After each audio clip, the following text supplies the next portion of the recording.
then we've got Miss Ailene sitting right here. And then we've got Doug, and then we've got Dave. So we're going to do a chronological evolution of this franchise very quickly. And I don't know what more I could say about these guys, because for my heart and soul, Jerry started out, he was an icon before I ever knew what the hell basketball was, to be honest with you. He was national, he was on NBC Motorsports, and it was such a big deal for me to see him on television on Saturdays as a representative of Sacramento on national television. It really moved me. And so, and then from there, Jerry came with me from Kansas City, which was amazing. And Grant, who doesn't love that effervescent personality of his? Forever, okay?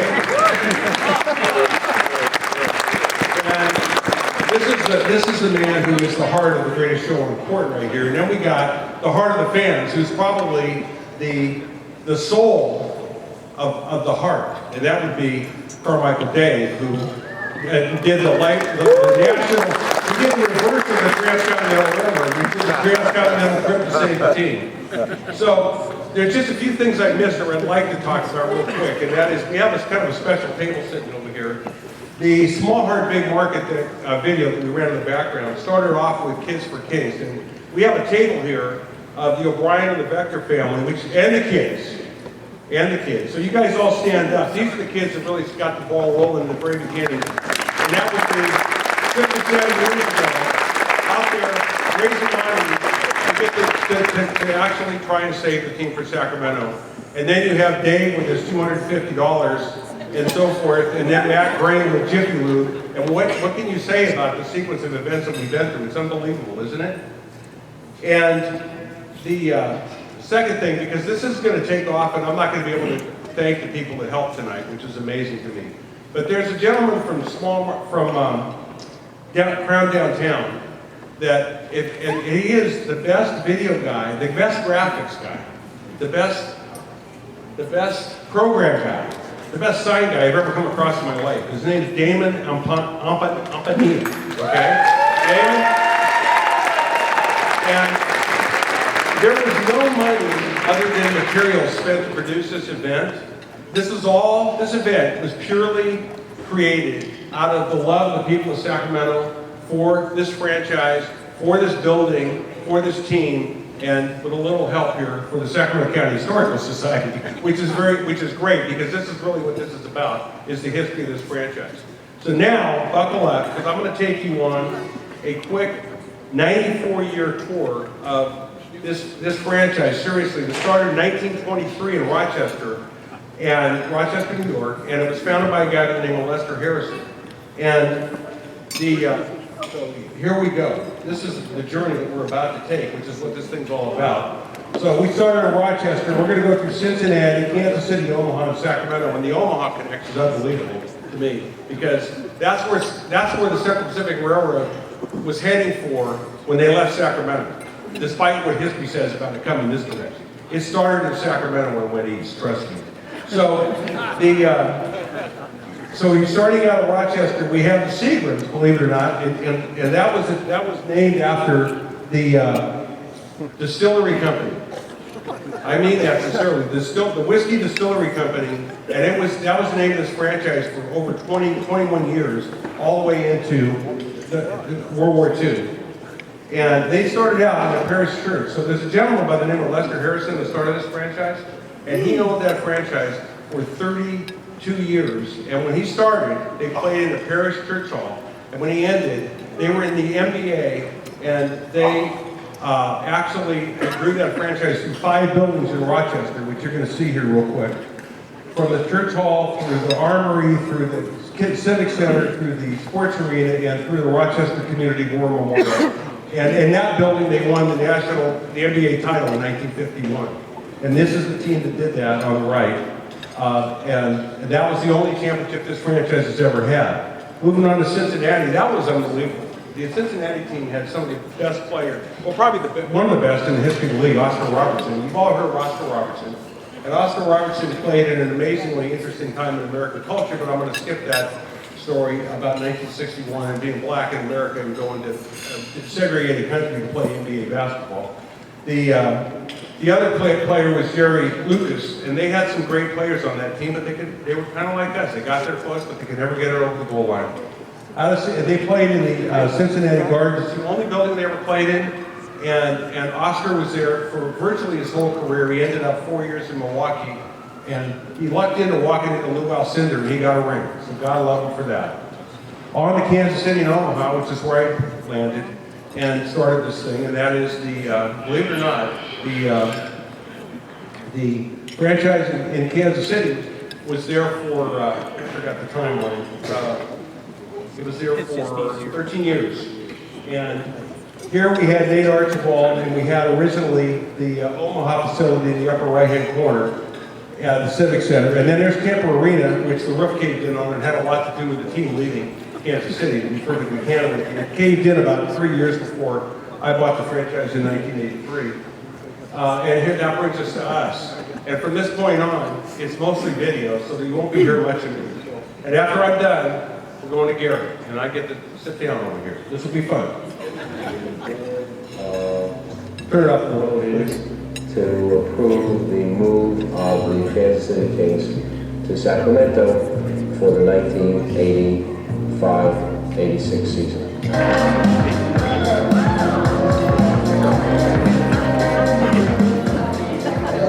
I've seen this many people at the airport for any Kings basketball at all.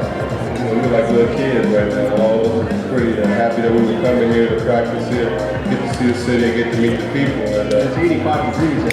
oh yeah, that's a good thing about it. No snow. To move to congratulate and thank the people of Sacramento.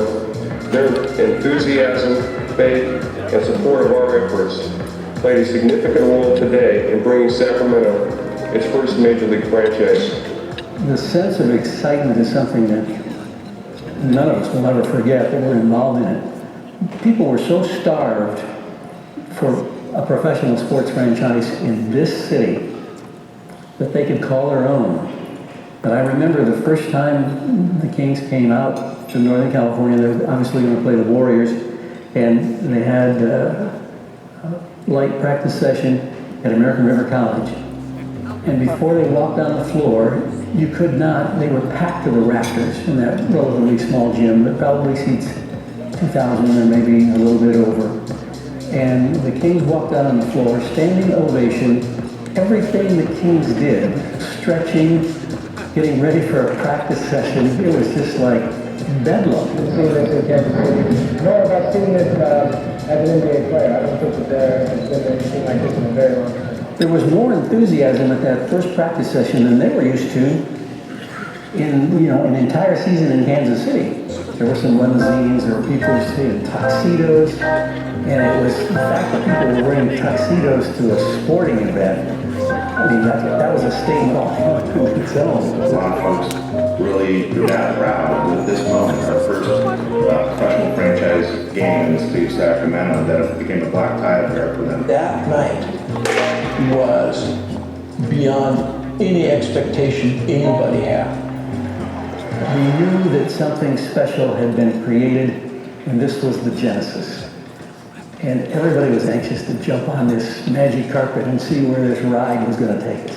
The ultimate moment that year was when they beat the Celtics, interestingly enough, because the Celtics were very good that year, and Bird actually missed 2 free throws at crunch time.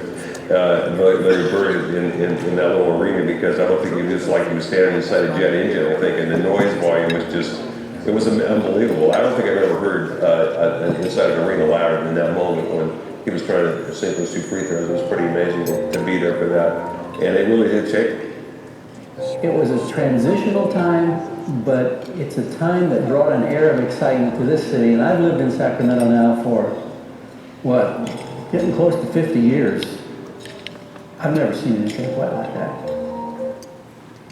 And just for the record, the concept of the 6th man came from Larry Bird missing those 2 free throws, and I'm not kidding. Just for the record, okay? Because this is the best fans. You're going to hear somebody else say that in a few minutes. On to, that was the temporary arena, and many of you remember that from 33 years ago when we built that and so forth, and that was the inside and outside of that building. It's a tiny little thing. David's going to love it.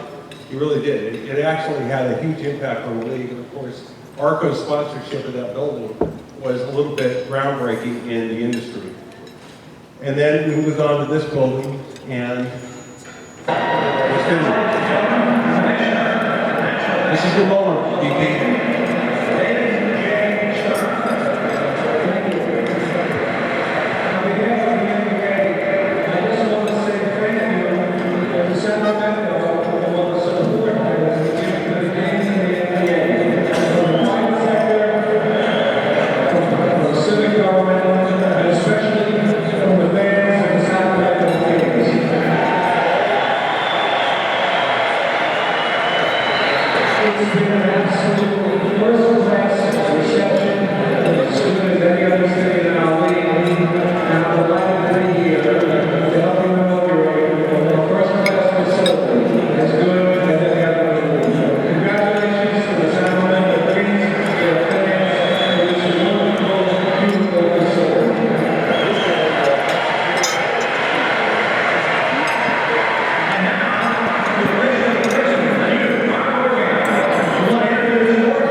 One night, there's a rain in this building, and it starts dripping. I'm playing the Philadelphia 76ers, and the water is hitting right at the foul line, almost directly in front of our broadcast position. And all of a sudden, somebody's attention points up. We're looking up. God, that's Gregg Lukenbill. Look at him. This flannel shirt, I believe, and he's crawling out off the catwalk onto the jurors. He's jury rigging a banner, tying it down to collect the water. This is amazing. I've never seen anything like this. And what in the world happens if he slips and falls? It was really difficult for me to look at those guys and say, so which of you would like to walk out of this beam? It was just easier to do it, you know, and I also knew that I was comfortable with my ability to handle it, so I figured that was the smartest and the safest way to get the job accomplished, and that's all I was trying to do.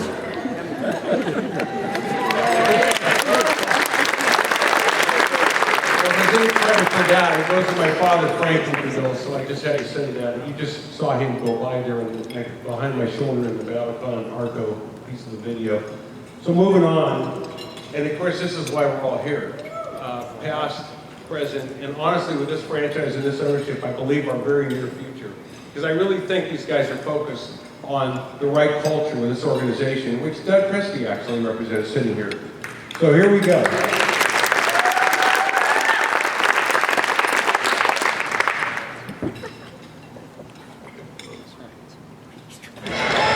Long pass right there.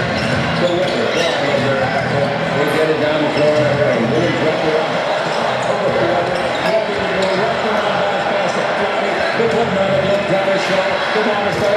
It's a tree!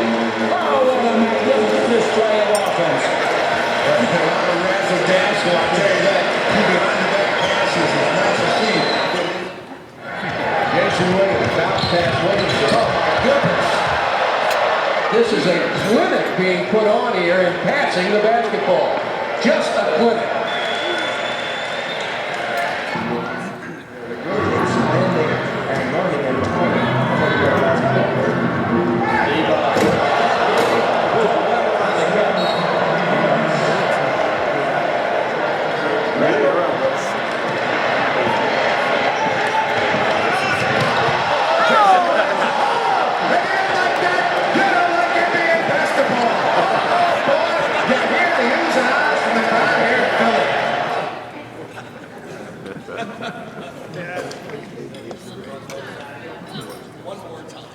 All right, where are we, brother? Where's Dave?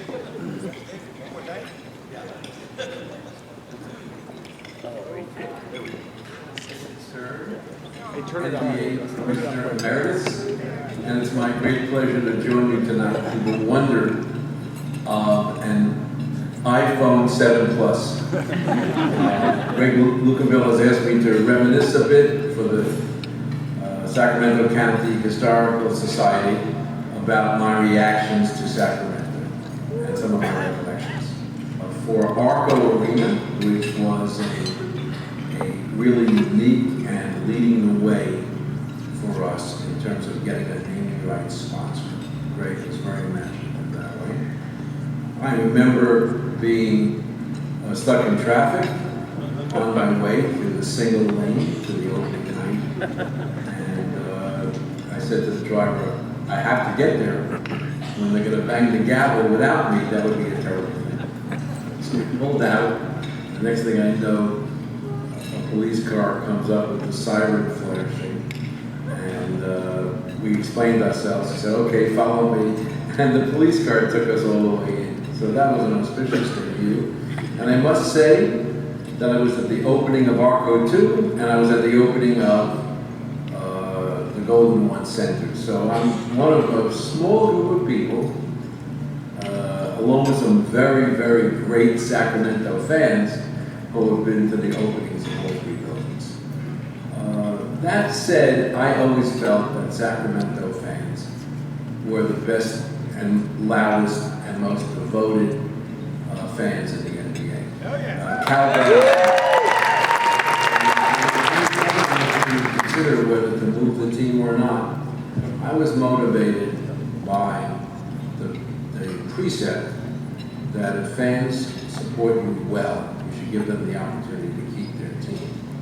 And honestly, with then Mayor Kevin Johnson, with the help of then Senator Darrell Steinberg, with an assist from Governor Brown, we just said to the fans, show us your support. And they did. Those fans were sponsors, those fans were season ticket holders. Those fans would not allow the NBA governors and the board to say anything other than we owe these people a chance to keep their team. And indeed, you did. And so I'm delighted to be with you tonight to just share a little bit of the history and to sit back and feel very good. Fans, supporters, Historical Society members, season ticket holders, elected officials, that the Kings will no doubt be in Sacramento for decades to come. So thank you.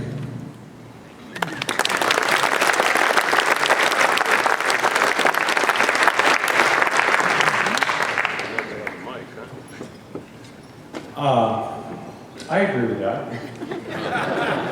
So honestly, that brings us to the present, guys, which is obviously where we're sitting tonight, which is one of the greatest moments, I think, in our lifetimes in the Sacramento region and how this came together.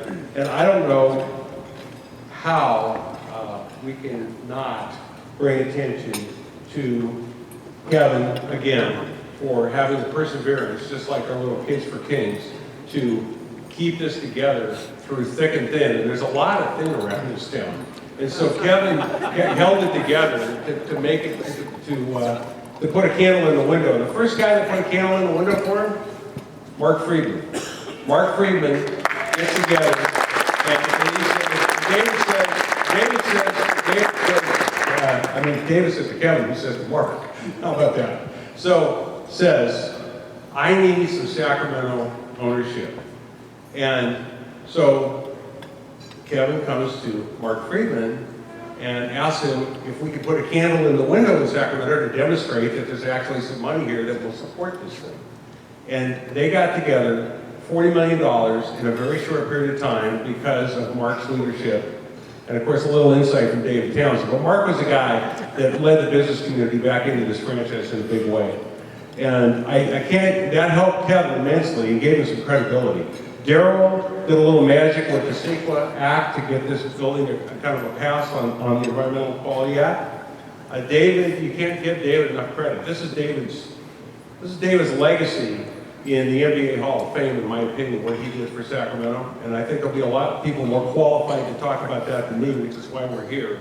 And last but not least, but probably most seriously, is Chris Granger and what he represents to hold this thing together in Sacramento, and the guy that stepped in to be the impetus of it, Vivek Ranadive, who Davidson brought in here. And thank God for Vivek, thank God mostly for Chris Granger, and the extraordinary job they've done on this facility, which I do tell you is 10 light years better than anything I ever thought of building. So it's an honor to be standing here before you. I can't even believe I'm here. And we'll just move on to the ending here. Here we go. I hope.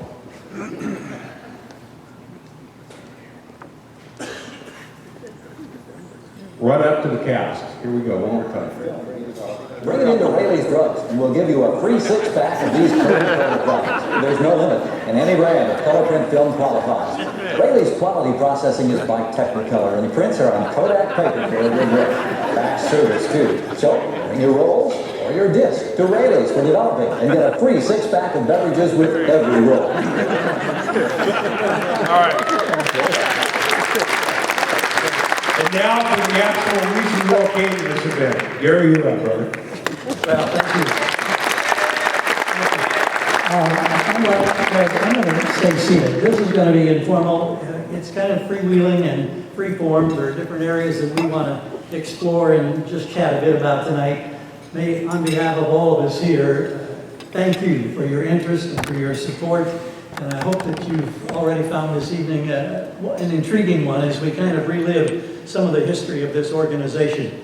And I think that it behooves all of us. We owe a huge debt of gratitude, not only to Gregg Lukenbill, to his father, Frank Lukenbill, the late Joe Benvenuti, Frank McCormick, Steve Sippa, who is in the house here tonight, Bob Cook, the original owners who had the foresight, who had the vision to bring a struggling franchise from Kansas City to Sacramento, California 33 years ago. We thank them for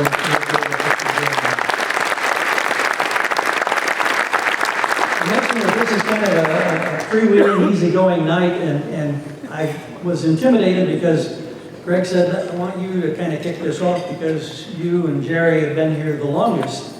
And I really didn't know quite how to handle this, and I don't know if you would find it interesting or not, but I'm frequently asked, how did you end up becoming the radio broadcaster for the Sacramento Kings?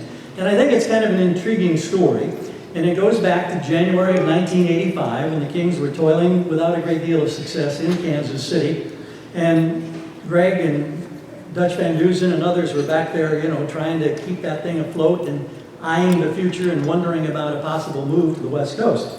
I got a phone call totally out of the blue one day in January of '85 from Dutch Van Dusen. And Dutch said, Gary, I want to play What If with you for a moment.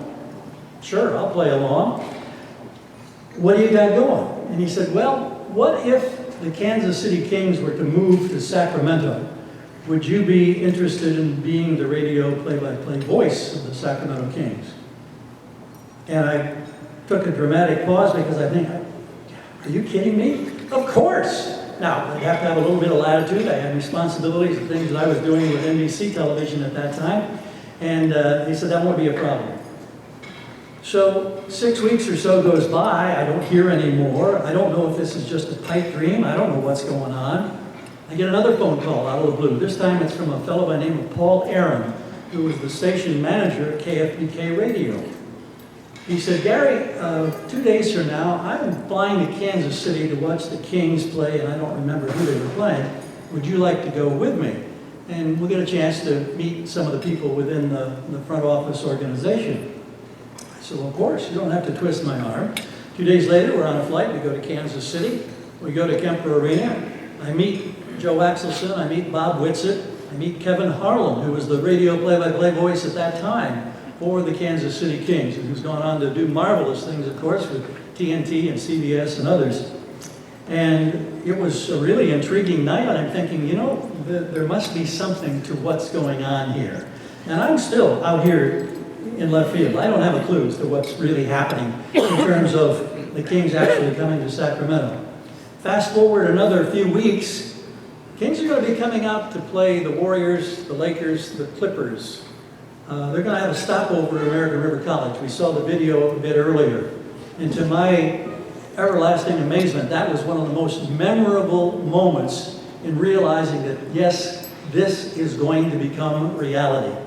And to see the look in the eyes of a Reggie Theus and a Larry Drew and a Mike Woodson and Eddie Johnson and LaSalle Thompson, Terry Tyler, these guys, when they came out onto the floor to do their routine stretching and jogging, a standing ovation from a crowd that literally was packed to the rafters. What an amazing reception for the Kansas City Kings in Sacramento. And that was just a taste of what was to come. And then I was told, or was asked, I said, listen, Kings are going to be playing a couple of games. We'd like you to go call those games into a tape recorder. Can you do that? And it was going to be 2 games. It was going to be first with the Lakers in LA at the old Great Western Forum, and then in Oakland with the Warriors. And I gulped and said, well, of course, I can do that. And not knowing anything about the protocol of the NBA and how you get credentialed and one thing or another, I recruited my then teenage son, Bob, who's here tonight. He was, I think, 17 years of age at that time. And I said, you're going to be my set of eyes, you'll be my stat guy. And of course, he get out of school, he gets to go to LA, he gets to go to Oakland. He was ready for that in a heartbeat.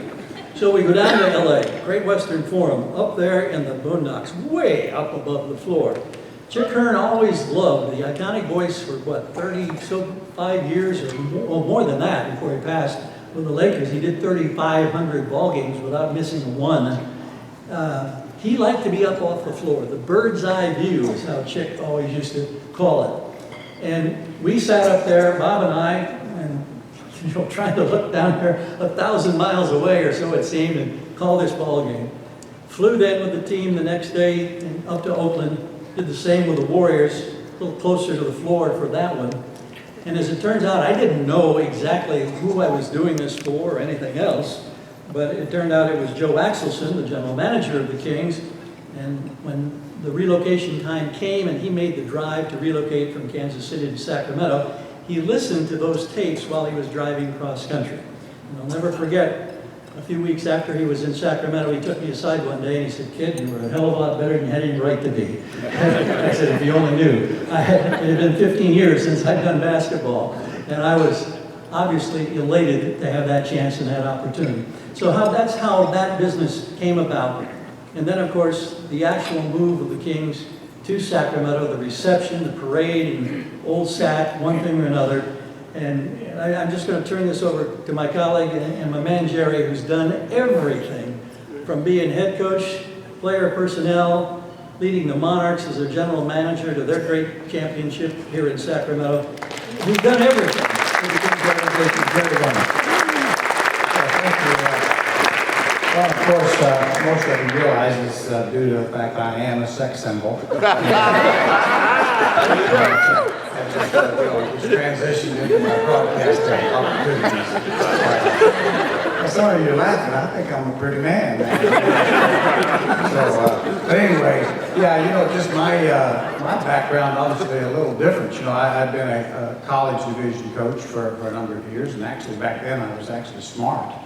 We won a lot. And so but I always recall getting hired. Phil Johnson at the time was the head coach, and he was allowed to hire a second assistant. It's the first time the Kings had had 2 assistant coaches. Now, you know, they have like 45. I don't know how many but I was the second assistant, so I was elated to get the opportunity. Phil and I had been friends for a while, and I had worked you know, back in those days in Kansas City. I was a college division coach, and the NBA teams practiced at my college. They didn't have practice facilities.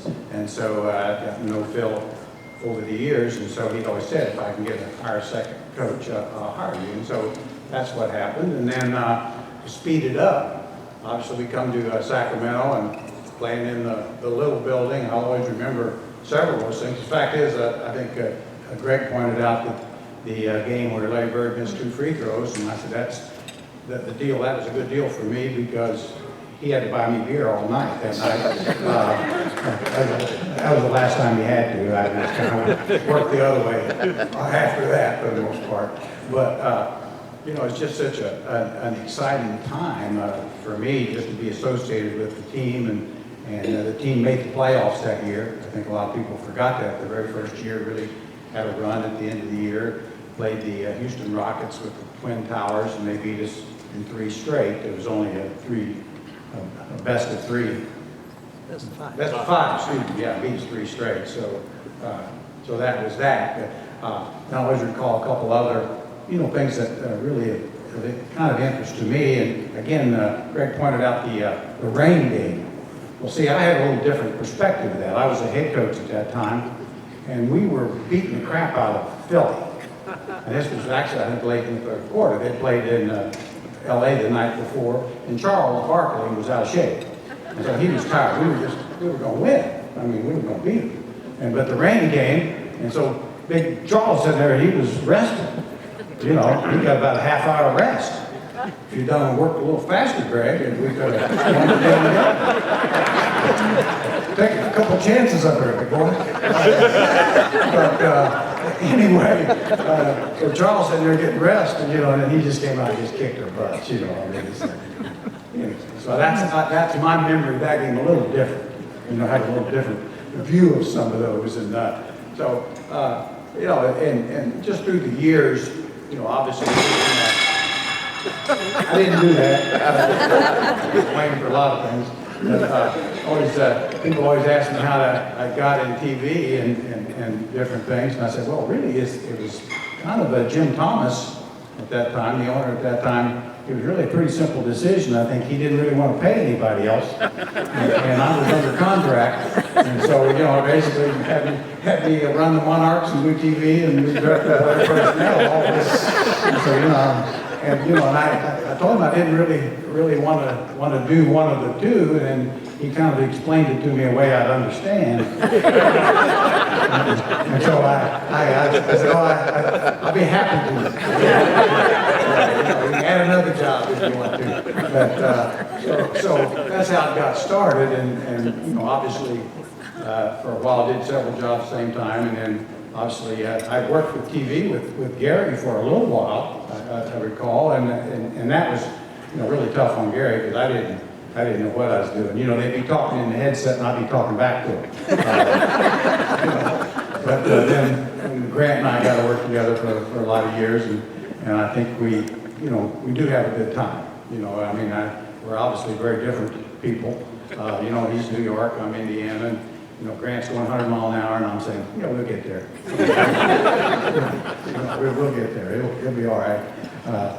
You know, there's a couple of things, just a couple of people that I think really ought to be pointed out too, that kind of unique and maybe viewed differently by me as opposed to others. I don't know, but one would be Bill Russell. I wouldn't say that, you know, he's the second coming of Greg Popovich or anything, but I really enjoyed working with him. He was a strange man, very strange. You know, I said the biggest key to working with Bill was to become cackle-proof, because I mean, that man could cackle. But you know, great player, obviously, and I just couldn't get enough of his stories. He'd always come in, and, you know, in the mornings, and come in the office and just tell me some of his Celtic stories, days on and off the court. If I ever write another book, it'll be Reynolds Remembers Everything, and there'll be a chapter on Bill Russell, I can tell you that, and you won't believe it. But of course, I'll be ripping some other people, but that's when I'm retired up in the hills, you know. And then I think, you know, a gentleman I don't think really should be recognized a great deal as part of the original ownership group. I didn't really know at the time very well about Joe Benvenuti. You know, and the thing that's amazing to me is he really would be the first to tell you, didn't know anything about basketball, but stayed with it, really became a real true basketball fan. I really enjoyed him in his later years, getting to know him and spending a little bit of time. And, you know, he maintained his ownership throughout the 32 years, which I think is tremendously remarkable. So, but those are, you know, I was gonna say, one of these days, if you know, you got 2 days to kill, I can tell you all kinds of stories that you would not believe. And, you know, but it's been so much fun, just my ride with it. We've been through the good and the bad, and you know, I know a lot of you people, recognize you, and boy, some of you really looking bad, actually. You really got to start taking better care of yourself. So anyway, with no further ado, my broadcast partner and the real talent of the group, no question. I go along for the ride. Grant Napear. Thank you, Greg.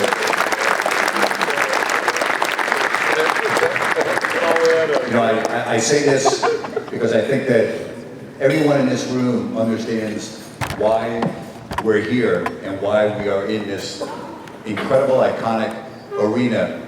And we all know, and I say this, Greg, this would have never happened without you. And I moved here in 1987. And when I came here, I came from Champaign, Illinois, and was covering the University of Illinois, and they were a top 10 team. And the atmosphere covering the Big Ten, Bobby Knight at Indiana, when he had Steve Alford, and Michigan was great. And when I moved here, I was here for the final year in ARCO 1. And it was so unbelievable to experience that. It was actually a better environment and a better atmosphere than my previous 3 years of watching Illinois play Indiana and Michigan. And I think that people, the new generations, forget how we got here. And we all don't forget it. And I say, Greg, thank you very much, because you are the reason why we have NBA basketball, and it's an honor to be here and to celebrate this with you. So thank you very much. I worked for the mighty Channel 31 when I first came here, okay? We had a news staff of 5.5 people. We really did. We had 4 anchors, a weather, me, two news anchors. We had 1 weather person and kind of a half of a Simon Editor photographer. We were a small operation. But the most amazing thing that I ever experienced, and even to this day, if someone said, what's the most amazing thing you've ever seen in Sacramento, is when individual game tickets went on sale for that 10,333 seat venue. And I went out and did a story outside the box office, and there were people that had been sleeping in line, and maybe some of you were there, 2 and 3 nights, and they were out there in their folding chairs and their tents. And I was just like, this is absolutely unbelievable to me that people have been sleeping overnight for 72 hours trying to get tickets to go see an NBA game. But that to me showed me so early when I moved here how special of a community this was. And I started doing the games in 1988, but before I found out that I would have an opportunity to do the games, I was so blown away by the fans in this community that I wrote a handwritten note to Joe Axelson, the general manager, and I said, Joe, I just wanted to let you know, I've only been here for 6 months, and I want to thank you the way your organization has treated me, as a new sports director in town, and I hope that your fans understand and truly appreciate how great they have it, because I just came from an area which is the hotbed of college basketball at that time, the Big Ten, ACC, but really the Big Ten, and I just wrote a nice thank you note. And I still to this day wonder, because about 4 months after I wrote that note to Joe, Channel 31 won the rights to do the games, and our general manager, who's now the general manager of Channel 3, L.H. Krashinsky, said, hey, I'm going to really try to get you to do the games. And he said, you've done basketball, right? I said, yeah, I've done basketball forever, and I've done, and he said, okay. And about 3 weeks later, he called me into his office and he said, I got great news for you. I said, what's that? He goes, you're the new announcer for the Sacramento Kings. Joe Axelson said he loves you and he would love to have you do the games. And I still wonder to this day, if I had not written Joe a personal letter, if I would have had that feedback. So I always tell people that were getting into the business, always go the extra mile, always do the extra to show your appreciation. And that's why I say I appreciate what Greg did, because when I moved here, this was all new to me. I mean, the NBA, I grew up as a Knicks fan and grew up watching Walt Frazier and Earl Monroe and Willis Reed, who was here when I came. And what a thrill that was for me to have Willis on the staff. I couldn't believe when I first moved here, I'm like, wow, Willis Reed is part, I'm like, that's my life, Willis Reed, are you kidding me? I was just a kid, but I will say it has been such a privilege to be on every game and showing the passion and the excitement for you and being alongside Jerry and Gary. And we know we're really like,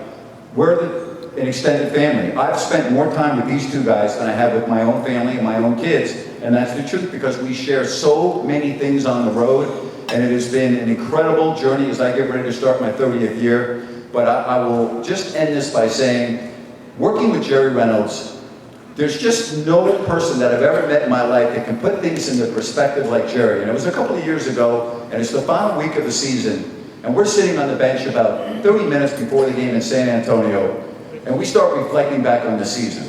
And the Kings, I think, had 25 wins, and we weren't going to win 30 games again. And Jerry says to me, he goes, you know what's the most important part of our job, don't you? I said, no, what's the most important part of our job? He says, to convince people they're not seeing what they're actually seeing. and I'm like, I mean, how do you respond to that? Jerry as an analyst, to convince people they're not seeing what they're actually seeing. So we've had a lot of great years with Jerry and I and Gary, who works by himself, and I don't know how he does it sometimes, but there's been nothing better, win or lose. Thank you again, Greg, for having us here. It's such an honor. It is awesome to see everybody, so many people that we've seen over the years. And again, I just can't thank everybody enough. This is a phenomenal, phenomenal night. Thank you.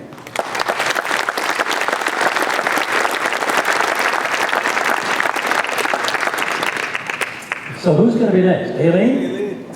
Ailene Voisin, Sacramento Bee. Hello, hello. Go after it, woman. Well, I'm not going to crack jokes like Jerry. I'll do straight stand-up here. Interesting to watch, look at all the people here. I've known some people, Steve Cohen, I saw him here. We go back to law school days in San Diego. So I was thinking about him and Kemp Reed in Kansas City. I actually covered Kings games in Kansas City. My first beat ever was the San Diego Clippers. And the first road trip was to Kansas City. So I actually covered Cotton Fitzsimmons and dealt with that old building, those circumstances there.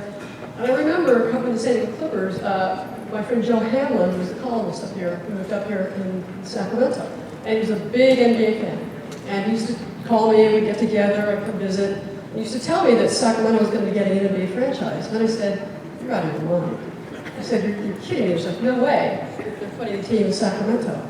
So what happens, Joe's up here. Joe meets Gregg, tells him about this young, aggressive, smart developer who's working on this and was basically badgering David Stern and the league officials so badly that he was going to wear them down eventually, which he did.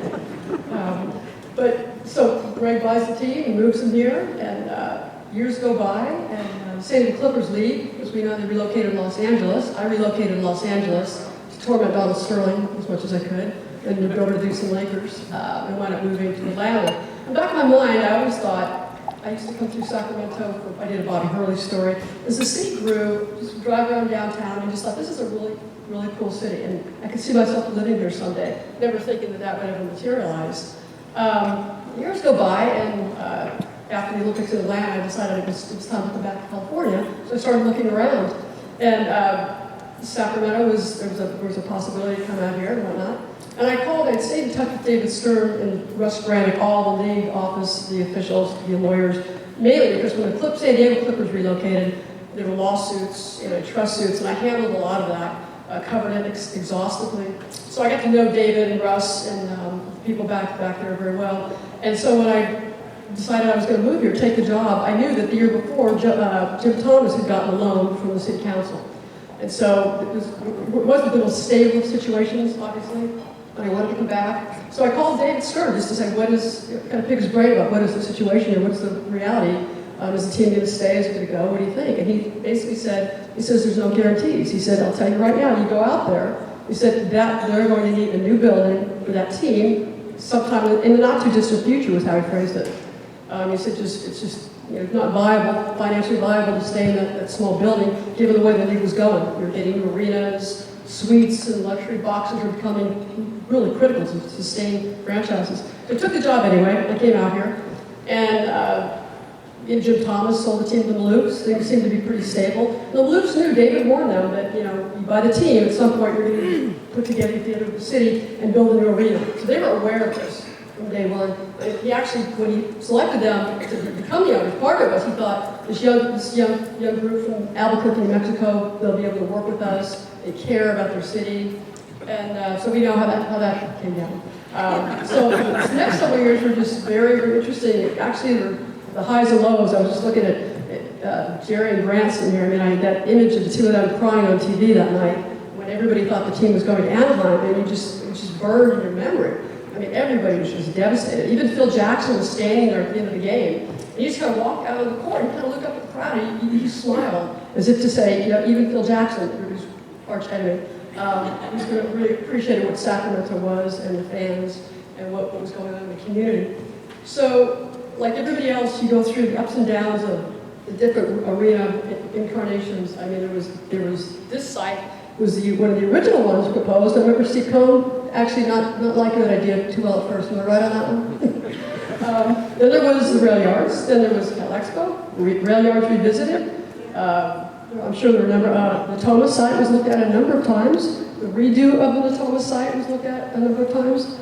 And then, you know, increasingly as time's going on, David Stern is getting more frustrated. You know, we're all getting tired of writing about this. I think people here got arena fatigue. How do you wake up every day and when they hear they leave, they stay and go. It's brutal. And so I always marvel at just the resilience of this community. I mean, go to those city council meetings. These little guys here, I remember Kevin Johnson, I was at that city council meeting. Were you there? Did Kevin introduce you to that meeting that day? Or you did, I remember, I was there. I thought, you gotta be kidding me. And then from downtown, I would go to these city council meetings and see all these people with these white shirts. I'm going, who are these people? I mean, who's paying them off? And we never did pursue that story, which I feel terrible about. So years go by, and it looked like the team's staying and leaving, and through it all, David Stern was just, you know, he would get mad. There'd be times he'd call me up, we'd have conversations. Once he'd hung the phone up on me, he was so frustrated with what was going on here. He called to apologize, of course. But, you know, it was interesting to watch the resilience of this community. And then, you know, finally the perfect storm of getting something done. Kevin Johnson becomes your mayor. Kevin comes back to town. This never happens if Kevin doesn't come back. That just was not going to play. And Heather Fargo, when I interviewed her for the first couple of years in office, first year in office, I believe, I asked her about the arena. I said, you know, Sacramento's going to need a new arena when the team's going to leave. And she basically said, well, we'll use the money for soccer fields in Elk Grove or something. And I said, you know, I don't think she understood how I envisioned it. The Kings are not just, it's just not a basketball team. It's a community treasure, it's an asset. You know, when businesses look to relocate, and this is again done from years of going to be something all over the country to do a piece on how did the arena get built in San Antonio? How did they get the one built in Salt Lake City? How did they get Conseco Fieldhouse built? Orlando. I just went around the country. I did, I think, 15 of these stories. And through it all, I mean, I just thought there was an understanding, there was a group effort. And Kevin Johnson was critical. He was, you know, if he's not here, it was never going to happen. Joe Sturman, did he live? It would have happened. So you had Kevin there, and I think his presence really empowered David. David felt, you got the right guy, you got a shot. Darrell Steinberg, being head of the Senate, critical. Absolutely critical because of the CEQA laws. David's an environmentalist, so he's also very careful about, very conscious of those issues. But, you know, you needed somebody to work through to streamline the legislation. The one thing you find about all these teams, when they build these buildings, when they come to California, nobody realizes how difficult it is to get buildings constructed in California. It's just legally, the environmental concerns, it's almost impossible. And somehow, you know, it got done. So you go back to, I'm thinking back to the really tough times, the Anaheim, that night in the building here when it looked like the Kings were leaving the next morning. Kevin was sitting there and he said, I'm going to New York, we're going to meet people tomorrow. And it was just a crushing night. I got home, I was furious, I was pissed, I was somewhat sentimental because I just so invested in this community. This is home to me now. And again, I've always looked at this team and this building is not just about basketball. I wanted to see opening night Paul McCartney is like one of the highlights of my life. You know, coming here, going to different venues, taking my nieces to go see Disney on Ice was fabulous. Just walking around downtown, seeing and envisioning really what our city is going to look like in 10 years and 15 years. And we won't be here in 50 years, but I hope to be, but it's just going to be amazing just when K Street's done. And that's how I have always saw this. It was more than basketball. It's a community, it's a city. It's changing the whole look and growing up and becoming vibrant and engaging and entertaining. So after Anaheim, the push was on. I mean, you had to vote. David, I emailed him and that morning, and it was very interesting. I got an email in return, and it was just 2 words. I went to sleep maybe 4 o'clock. I got up like at 6, whatever. And it was just 2 words: calm down. So I know through years of conversation and dealing with, I sat back and thought, he's got something up his sleeve.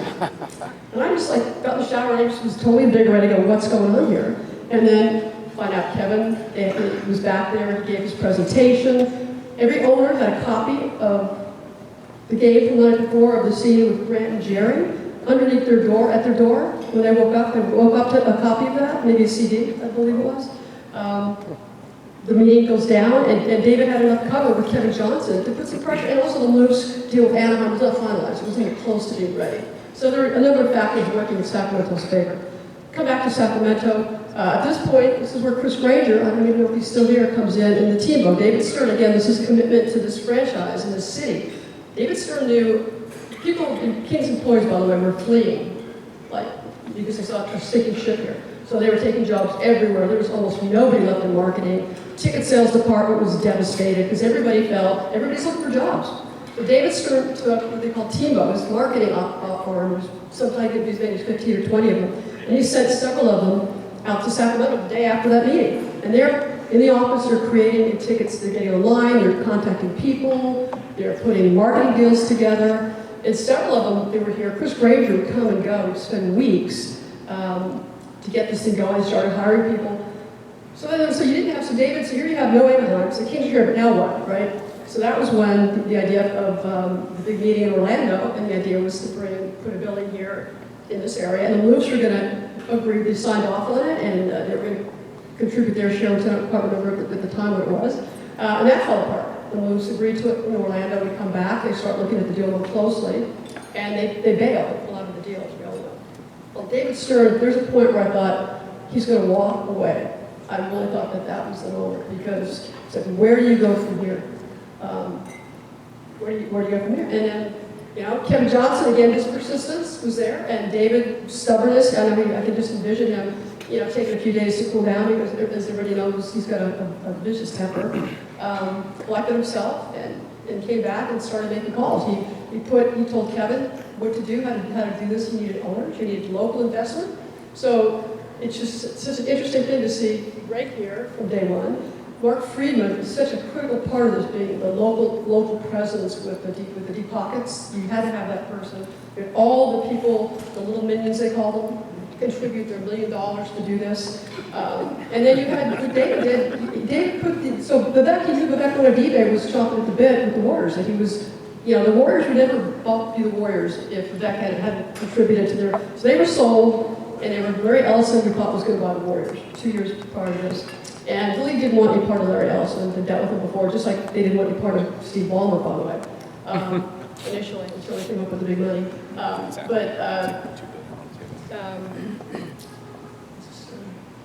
So David got together with Kevin, and he started looking at owners. He got Vivek. He knew Vivek wanted to have a major say in the franchise. And with Joe Lacob and Peter Guber being the main general partners of the Warriors, that was never going to happen. He could put in the third most amount of money, but he was not going to have say.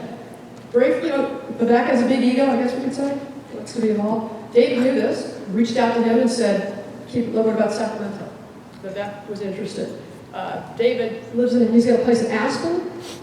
The Jacobs brothers, who own Qualcomm, they live down the street. Every year they're skiing. He's been asking them for years to buy a franchise. And they approached him again on Sacramento. Raj Patel. I remember sitting in the meeting. Raj Patel owns a swimmer company.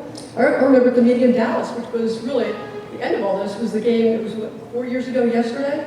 The Board of Governors actually, David had badgered, and he got the owners to approve the deal to basically sign off on allowing the Kings to remain in Sacramento by allowing Vivek to buy them. Mark Friedman was in that room, and he was sitting up on the dais. There was David, Kevin Johnson. Seated row of Vivek Lukenbill, 2 rows behind me, was this elderly Indian gentleman. And I'm looking, he's walking around before that, he's wandering around the hotel, and we're all saying, who's that Indian gentleman? Well, maybe he's Vivek's father. And that's what we, the journalists, were standing outside the meeting, trying to eavesdrop, of course, being journalists that we are. Somebody's coming out to the bus, pulling aside what's going on in there, has the little Cuban comes out. David Stern walks out of the Board of Governors meeting, and he's looking down, and he's so distracted, deep in thought. He's starting to walk over, and there's two restrooms. There's a men's room and a women's room. David starts to walk into the women's bathroom. And Mike Bass, this PR guy, I start laughing. And Mike Bass comes over and pulls David back and pulls him over to the men's room. But the tension in that hotel, that lobby, Mike Tavares, you were there, was just unbelievable. But then to walk in the press conference and find out, well, Raj Patel is not Vivek's father, obviously, we know that now. But he was seated 2 rows behind me, like, who is he? David says, and by the way, we want you to meet, one of our largest contributors in this ownership group, Raj Patel. Well, only weeks earlier, David had introduced Vivek to Raj Patel. So this thing was cobbled together so quickly. And everybody was doing their part. Mark was on the phone with land use lawyers about CEQA. I know Darryl was on the phone with people. And I would just end by saying that that moment when the press conference when you see David come in and all the Board of Governors are leaving. It was a major storm in Dallas, and they're all leaving together. They have playoffs to attend. There's Jeannie Fuss and Mark Cuban, and there's this thunders just starting to come down as they're splitting. And we walk into the room and you're getting little buckets, and they're like, Cuban one look at the Jeannie's like, it's kind of like one of those retexting. So we're kind of tipped off that it went well. But when you walk in a press conference and it's packed, and it's, I've been in press conferences and boxing matches and Olympics. This was about as intense as any place I've ever been, because you had Seattle media members that were very aggressive and desperately wanted a franchise in Seattle. And so they're there, and they're peppering David with questions and asking, well, what about Seattle, and how could you not, give Seattle, give Ballmer the team for $525? Why would you give Sacramento the chance to increase the money, the price of $535? And they were at him really hard.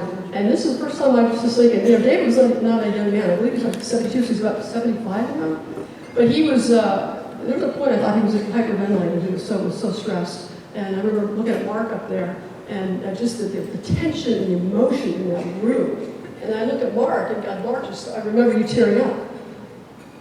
And it just seemed like, whoa, this is really happening. And I walked out after the press conference, before I went to run, I went back and I saw David, and he goes, you happy now? I go, yeah. When I went up to my room, the storm was coming down, and I literally wrote my column in the bathtub. These warnings are, please go down to the bottom floor, the storm's coming in, stay away from your windows. So I basically just got my laptop, called the office, and I just said, look, I'll be in the bathtub, see if I can get a connection. I sat in the bathtub, so I wrote the column. And I'm still not even sure how I put it together, because my mind was just swirling. And you walk down, and I saw David was walking around later. I saw Mark. Kevin. It was just one of the most, you think of all the nights in your life. And look, the first night here, I was here. I covered the first ever Kings game in Sacramento. My birthday, I was covering the Clippers, October 25th, 1985. I was here for that, and I thought it was incredible. It's kind of like I just came full circle on this. I went away, and it's like I had to come back. And that night to come back and then to walk into this building and to see, sometimes I'll walk by and I just kind of like, did this really happen? I'm as stunned as everybody else, because there were so many times I thought it was just not meant to be. And I resolved in my mind, resign myself to that fact. And, but again, kudos to this man right here who started it, to Mark, Kevin, who was just amazing in all this, all the owners, Raj, Vivek, it's just pretty amazing.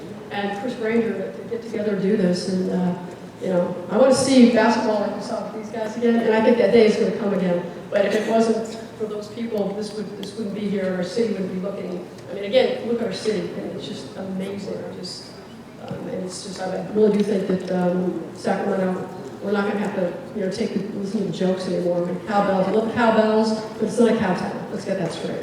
So.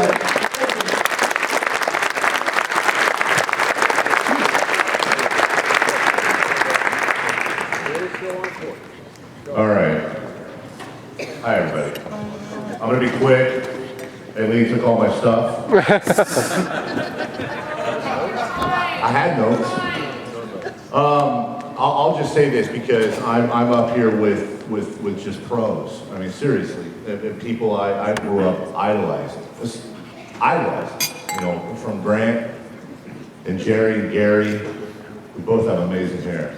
Seriously. Doug, who doesn't, has no hair. I'm reading Ailene growing up. You know, I'll just say what I've always kind of said in these situations because I can't add too much to what these pros have to say and what they've been through and what they've experienced. I'll just vessel with the fans, you know. I often said during the fight for the Kings that you never see a trip to Sacramento as the grand prize on the Showcase Showdown. The Price is Right. It's always Hawaii or something. And you know, I was born in American River Hospital. This is my place. I was born here. I live here. I'm going to die here. And I always felt like Sacramento's a secret. It's a secret that if you live here, you know. I met a guy earlier today, I think he's still in the audience, who came up here from Orange County last year. He stopped me, he was talking to Grant, he was talking to me. Took him about 5 minutes to convert to being a Kings fan. And it wasn't because of the wins, obviously, right now, but it was because of the passion of the people in this building.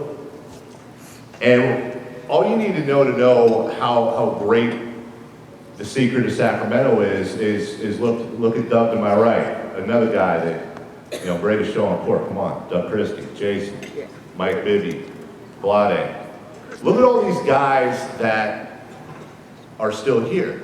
Look at Peja, Vlade, as I said, Bobby Jackson, Doug. They come here, usually forced, through the draft or trade. Vlade signed as a free agent. Everybody else was forced to come here. You know, Chris Webber cried. Like literally cried when he found out he was coming here. Then he stayed. They all stay. They all stay. So when you, I always felt like that was kind of the underbelly of the whole Here We Stay thing, because you will, you absolutely will. And in the process, in the fight, which is really what I'm going to talk about, is the fight for the Kings. I mean, how many people in this room know other people in this room that they would have never known if the team didn't almost go to Seattle? Seriously. And these guys over here, Crown Downtown. How about these guys in the white shirts that did heavy lifting? You know, you talk about Gregg Lukenbill and how he just did what he needed to do and he plugged the league, right? So these guys, and Mr. Cohn will tell you, the city council meetings are not a non-stop action fest. I don't know how you do it, because I went to like 3, and I was just looking for ways to get out of it. These guys who go to work, right? They go to work, they take care of their kids, they feed their dog, whatever they did, and then they go to a city council meeting every Tuesday. I have no idea. You have guys over here, Facebook group that I met earlier today. One of the many, Sacktown Royalty, Jerry Reynolds' favorite site, kingsfans.com, all the internet communities that band together. And then people like Mark Friedman that I would have never known if it hadn't been for all of this. People like Phil Oates, like Kevin Nagel, Andy Miller, Raj Mittal, guys like Jeff Dorso, Daniel Conway, Kunal Merchant. I remember texting with Jeff, and he still has the text, I think, the night that everybody was going to make the big pitch, right? The big pitch to David Stern and company.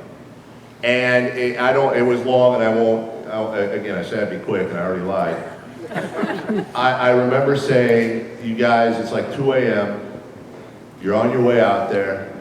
I know it's just you guys on a plane, but you have an entire city just living and dying with what you're doing, because the secret is, no offense, but it wasn't the basketball. I mean, that was great. Kings are great. The basketball was great.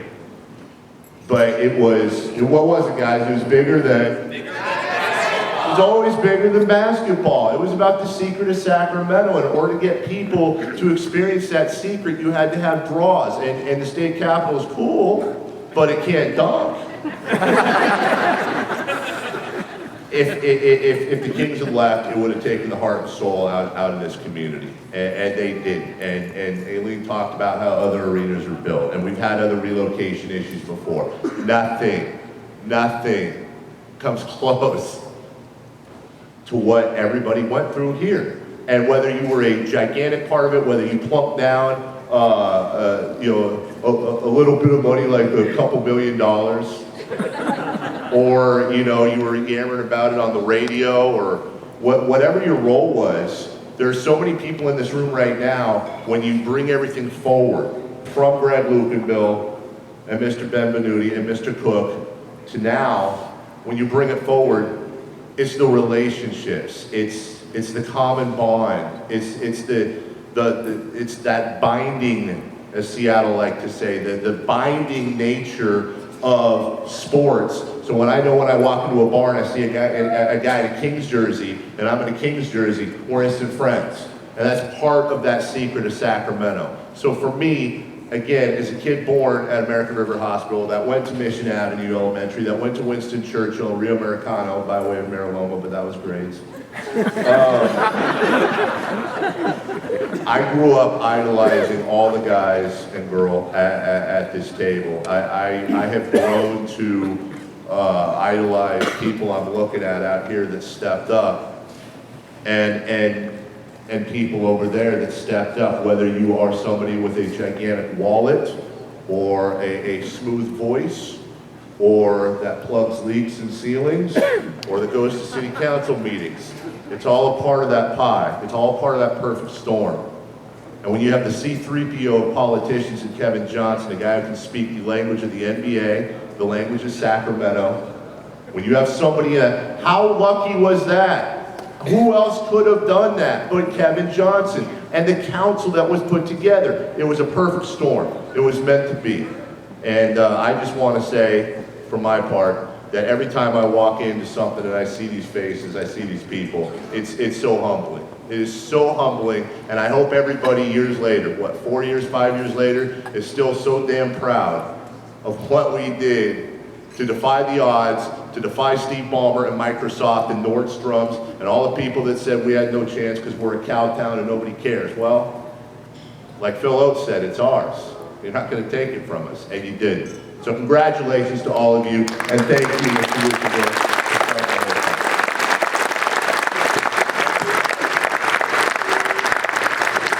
I actually will be fast because I know you guys are sick of sitting there. You know what? The common thread that I hear is family. And coming here as a player, my family didn't know what to expect. But one thing that I always experienced when I came to Sacramento was the passion of the fans. And I was on some bad teams, and Sacramento was a bad team. But it was always fans in the stands, and I used to love it, because as a player, what you wanted to do is you wanted to play in front of fans. That's what it's about. And the love and the passion came across. So when we were traded, my wife and family were like, Sacramento, where's Sacramento? And I said, don't worry about that, because I knew what I was coming to. I knew Jay Will and Vlade and Chris Webber was there. So to me, I was coming to basketball nirvana. And when I got here and I experienced you guys, it made it. You guys are special. I don't think that you understand quite how special you are, because you might not get to go to games in other cities. But it is an absolute special situation, and for an athlete, it is an absolute. I say this on the radio, but and I mean it. It's not tongue-in-cheek. It's an absolute honor to open up my shirt and play in front of fans like this, and to have that reciprocated. It is. I can't even tell you. So I just thank you all.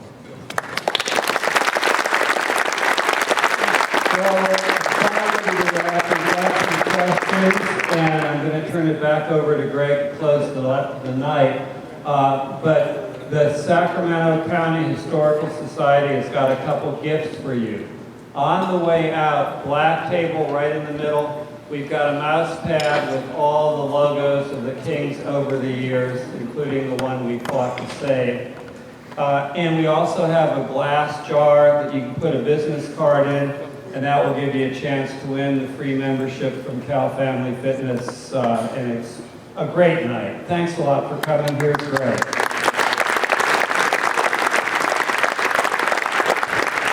We didn't get all that many questions, but they actually had the timeline right, because the first two questions are for Doug Christie. So, do you ever still think about that three-point shot by Ralph by Horry that cost the Kings Game 4 of 2002?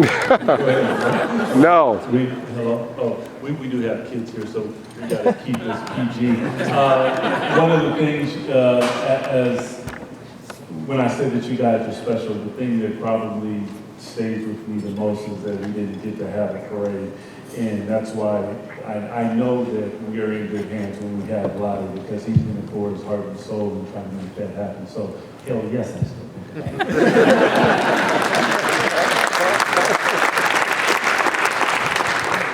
The next question is for Doug Christie. From Stephanie Santage. My question is, have you ever thought about coaching? Yeah, I do. I love the game. When I was just telling Grant this actually. I think as I look at the game, the inadequacies that I had in my game, that's what made me study the game when I was done, because that itch about that shot and that not being able to finish, it drives you in a different way. So yeah, I always do, because I love the game. I love talking about it. I love teaching it. It's a passion of mine. So yes. Okay. I bet you did. Okay, why did the NBA go to those baggy culottes? Go ahead. Why the what? The pants. Oh, why did they go to the baggy pants? You like the tight ones? No, I'm saying, that's the question. I think the answer, like Doug says, there's kids around. I mean, I wasn't around when guys like Joe Klein fell, but if I was in the front row, depending on how old he was at the time, I probably wouldn't have. Yeah, I'm glad. Let me just say thank God for the Fab Five and those baggy pants, personally. Okay, the last question that got collected was an ESPN story about going on 30 for 30, which that ship's already sailed. So we had a very nice video, and I think someday we're going to end up with another video about. In fact, we're going to end up with a lot more serious video about Sacramento, in my opinion, than what that was about just how historically important this community really is, and I mean that sincerely. So this is one of the great cities historically in the United States. But I'm going to ask you a simple question, and I don't know how many more questions there are, if you have any more, because that's all we got out of our little collection. But my question to you is, how is this brand of history for you guys? You like this? I don't know what all I could say about such a great cast to tell these stories. Ailene had us on the phone a 3 weeks ago, and you could have heard a pin drop for about 20 minutes about her story and her relationship with David Stern from '97 through pretty much the present, and the fact that she had a whole different take on the dynamics of what was going on, eyeball to eyeball. And I thought that was such a powerful way of telling the story that it was probably the most important story that needed to be heard. Because I have to tell you, in all seriousness, to put in the words of Mickey Arison, when David Stern's in the room, you know who's in control of what's going on. And David Stern has always been that kind of a person. And so having him in our court is largely the reason that we're here today, and that is no kidding. So for whatever reason, his love for this community is real. And you got a little sense of it on this little 3-minute thing about Sacramento. But he wasn't kidding when he said it came from the fans. And honestly, if you're a billionaire, or you are the crown downtown, as far as he's concerned, in the world he lives in, you're a fan, Mark, by the way. Isn't that right? So, anyway, if you don't have any other questions, okay, I'm going to give it back to the president, or I'm going to sign off myself. Apparently, I'm signing off myself since you're so far away. So, if you think you all like to do this again, join the Sacramento County Historical Society. We will be back here very, very soon. But thank you so much for being here tonight. I don't think one person left the room, so I asked them to think we had some fun with history tonight, don't you think? Yeah.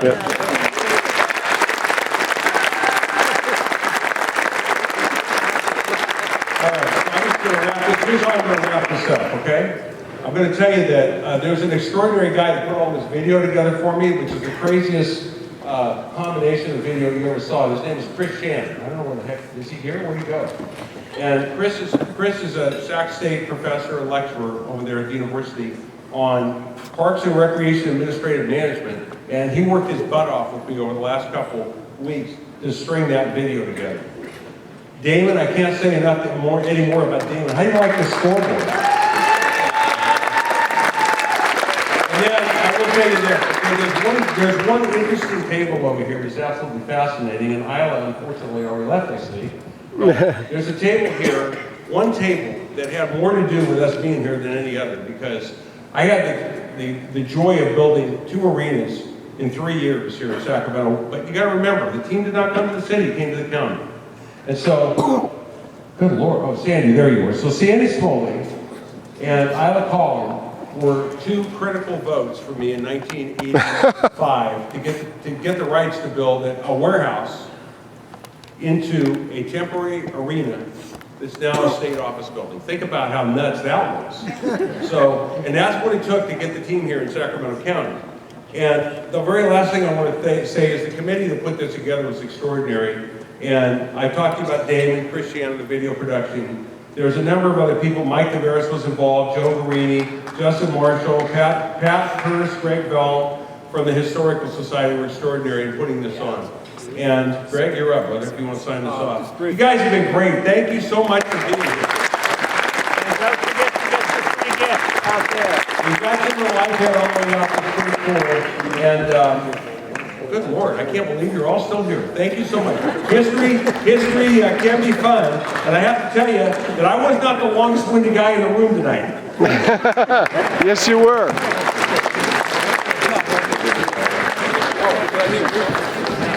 And to Ruth Gottlieb, who was the ran